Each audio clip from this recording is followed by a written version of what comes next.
you think about India or Yeah. just like, let's say, world, and you want to compete and you want to be the best, you want to be number one. Yeah. Why keep name as Perplexity? Yeah. It's so difficult to say. I know. Like, I was talking to so many people in the organization because I use Perplexity. Yeah. And there are 2-3 people who use Perplexity. And then when we spoke to everyone that, hey, you know what, we're going to get the founder, we'll do this. And they're like, it's such a difficult name. We're never going to be able to even download it and use it. Sure. And it's an important question. Yeah. So this goes back to the origins of the company. Like, when I started, I didn't really have a clear sense of like, whether we'll build a search app or consumer application. None of that. Like we knew we wanted to do something in search. We knew like we wanted to build like unique experiences that were not possible before. But we're not dreaming big, like, oh, we're going to build a billion user product potentially. So when you pick a name for the company, you pick something pretty cool, like and easy to get a domain for. I didn't have much money at the beginning, no funding. So perplexity.ai was available for like $120 for 2 years. So I just got it.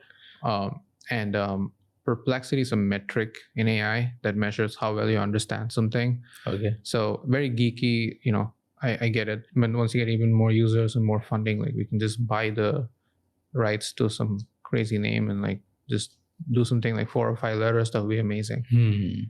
Interesting.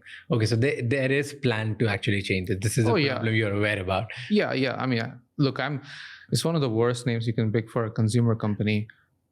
100% aware of it.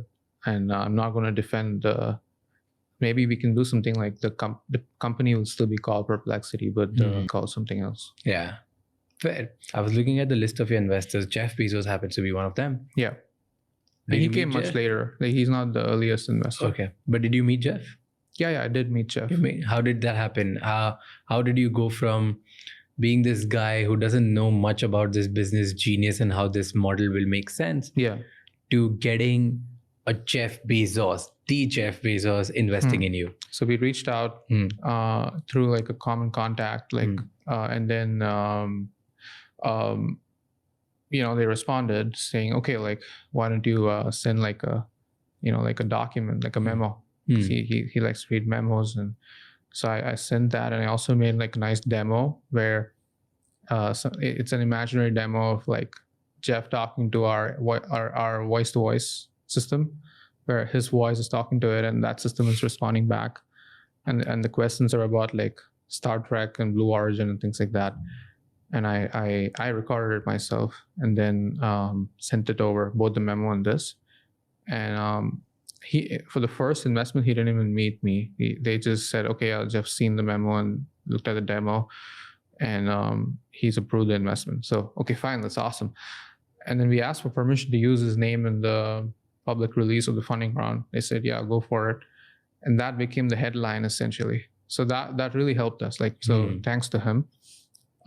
Subsequent after that, like when we kept making more progress, he reached, that was the first inbound request. Like, hey, Jeff wants to meet and like, get a update on the company and like your strategy.